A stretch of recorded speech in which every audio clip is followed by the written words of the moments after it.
حسبي ربي جل الله ما في قلبي غير الله. کہ اگر وہ ایمان لانا چاہتے ہیں، اللہ کہتا ہے ایسے لائیں جیسے تم، جمع کا صیغہ ہے حاضر کا، آمنتم، اے اصحاب رسول جیسے تم ایمان لائے ہو، فقد اہتدوا، پھر وہ ہدایت پائیں گے، اس کے بغیر ہدایت نہیں مل سکتی. تو صحابہ معیار ہدایت بنے یا نہیں بنے؟ زور سے بولیے. تو کیوں؟ اللہ کے رشتہ دار تھے، اللہ ان سے ڈر گیا تھا اس لیے اللہ نے سند دے دی؟ نہیں، انہوں نے کر کے دکھایا ہے. اللہ کہتا ہے یہ کامیاب، یہ نمونہ اب قیامت تک چلے گا. اس لیے اہل سنت والجماعت صحابہ کے دفاع اور مدح میں کھڑے ہوتے ہیں کہ وہ نہیں ہے تو دین بچتا ہی نہیں ہے. قرآن ان کے پاس، حدیث ان کے پاس، نماز رسول ان کے پاس، جہاد رسول ان کے پاس، تبلیغ رسول ان کے پاس، حدیث رسول ان کے پاس، دین اسلام ان کے پاس. ان کو درمیان سے نکال دو، امت تک وہی پہنچ ہی نہیں سکتی، واسطے ہی کوئی نہیں ہے. اگر وہ مجروح ہے تو پھر دین اسلام سچا ثابت نہیں ہو سکتا. اس لیے اب جس طرح قرآن کا دفاع لازم ہے، اس طرح قرآن کے نزول کے گواہوں کا دفاع بھی لازم ہوگا. ہم میں سے کسی نے نہیں دیکھا رسول اللہ کو. آج لوگ حدیث پیش کرتے ہیں کہ رسول اللہ نے فرمایا تم ایسے نماز پڑھو جیسے مجھے تم نے نماز پڑھتے ہوئے دیکھا. تو ان کو ہم نے نہیں دیکھا، ان کو تو صحابہ نے دیکھا ہے.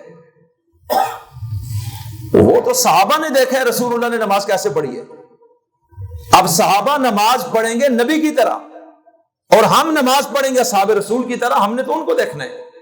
تابعین، تبع تابعین تک تو صحابہ گواہ بن رہے ہیں، وہ بتائیں گے رسول اللہ نے نماز کیسے پڑھی، رسول اللہ نے سجدہ کیسے کیا، رسول اللہ صلی اللہ علیہ وسلم نے عبادت کیسے کی، وضو کیسے کیا.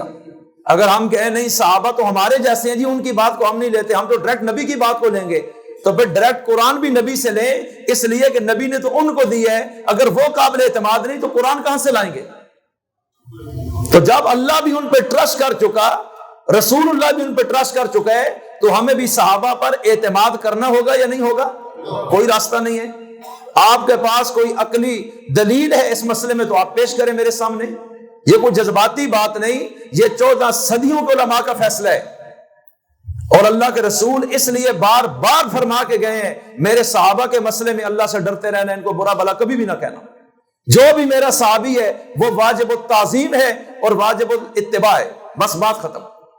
ایک شخص نے حضرت عبداللہ ابن عباس اہل بیت میں سے ہیں، ان کو یہ بات کہی، صحابی بھی ہیں یہ. کیا بولا کہ جناب صحابی رسول امیر معاویہ ایک وتر پڑھتے ہیں. اب باقی تو 3 پڑھتے تھے، تو کہا وہ تو ایک وتر پڑھتے ہیں. ہمارے ہاں کوئی آ جائے نا جی فلانا مولوی نہیں کرنا ہے تو اسی سٹارٹ ہوگا نا فوراً. لیکن وہ مقام صحابیت ہے. عبداللہ ابن عباس نے فوراً کہا دا، چھوڑ دے اس بات کو، انہو فقیہ، وہ دین کی سمجھ رکھنے والا شخص ہے اور وہ نبی کا صحابی ہے، خاموش ہو جاؤ. یہ تھے صحابہ جو مقام صحابہ سے واقف تھے. وہ تو خود راستہ نہیں دیتے تھے کسی کو کہ جو بھی صحابی ہے وہ ایک حجت ہے دین کے مسئلے میں. اور نبی نے کیا فرمایا کہ جس شخص نے میرے جس صحابی کی بھی اتباع کی وہ ہدایت پا گیا. جس صحابی کی بھی پیچھے چلا، فرمایا وہ اتباع پا گیا، مطلب ہے وہ کامیاب ہو گیا، ہدایت اس کو نصیب ہو چکی ہے. ایک ایک صحابی کو معیار ہدایت بنا دی ہے. جو لوگ نہ سمجھ ہیں، صرف یوٹیوب سے دین سیکھتے ہیں، وہ کوئی کسی بد مذہب کو سن رہے، کوئی مرزائی کو سن رہے، کوئی رافضی کو سن رہے، اپنے دین کو برباد کر رہے اور سمجھ نہیں آ رہی کہ اپنی آخرت برباد کر بیٹھے. ہر شخص سے دین کی بات نہ سنیں، آپ کو کیا پتہ ہے اس کی اپنی حیثیت کیا ہے. احادیث کی سند پہ بھی محدثین نے محنت کر کے راوی کو پرکھا ہے کہ وہ کس معیار کا ہے، تب جا کے حدیث کو لیا ہے. اب یہ تو نہیں جو بھی کہے حضور نے فرمایا، آپ کہیں جی نبی نے فرمایا ہے. آج فیس بک پہ، واٹس ایپ پہ پوسٹیں چلتی ہیں، انسٹاگرام پہ حضرت علی نے یہ فرمایا، پتہ نہیں فرمایا بھی ہے کہ نہیں، نہ کوئی سند ہے نہ کتاب ہے، اور ہم آگے فارورڈ کر رہے ہیں اور اس گناہ میں شامل ہیں. جی حضور نے یہ بات فرمائی اور آگے اس کو چلا دیا. اب چاہے وہ سچی ہے یا جھوٹی ہے اس کی کوئی حیثیت ہی نہیں، اس طرح تو اجازت ہی نہیں آگے بھیجنے کی. یہ تو دین کا مسئلہ ہے اور جو اس کو آگے بھیج رہا ہے بغیر تحقیق وہ برابر کا جرم ہے. نبی کریم علیہ السلام نے فرمایا من کذب علی متعمدا، کہ جس نے جان بوجھ کے میری طرف جھوٹ کی نسبت کی، جو بات میں نے نہیں کہی اور وہ کہتا ہے یہ رسول اللہ نے فرمائی، فرمایا فل یتبوا مقعدہ من النار، اس کو چاہیے جہنم میں اپنا ٹھکانہ بنا لے کہ یہ اللہ کے دین کا مسئلہ ہے، اس کو کس نے اجازت دی ہے کہ میرا نام لے کر حدیث بیان کرے؟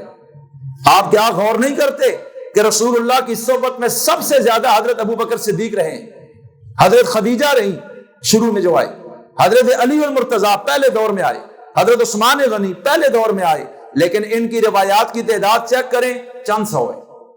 یہ ڈرتے تھے یہ بات کہنے سے، رسول اللہ نے فرمایا ہے، حالانکہ بات نبی کی ہوتی تھی جو بولتے تھے، لیکن ساتھ یہ نہیں کہتے تھے رسول اللہ نے فرمایا ہے کہ ہو سکتا ہے کوئی لفظ آگے پیچھے ہو جائے تو ہم کیوں پکڑے جائیں قیامت میں۔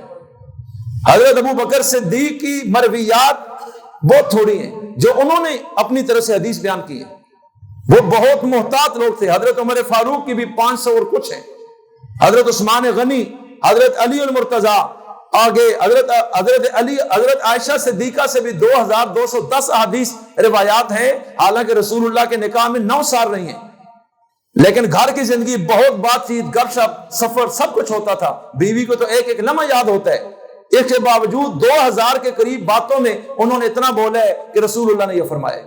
ڈرتے تھے کہ پتہ کوئی نہیں منہ سے ایسی بات نکلے جو نبی کی زبان سے نہ نکلی ہو، ہم پھنس نہ جائیں قیامت میں۔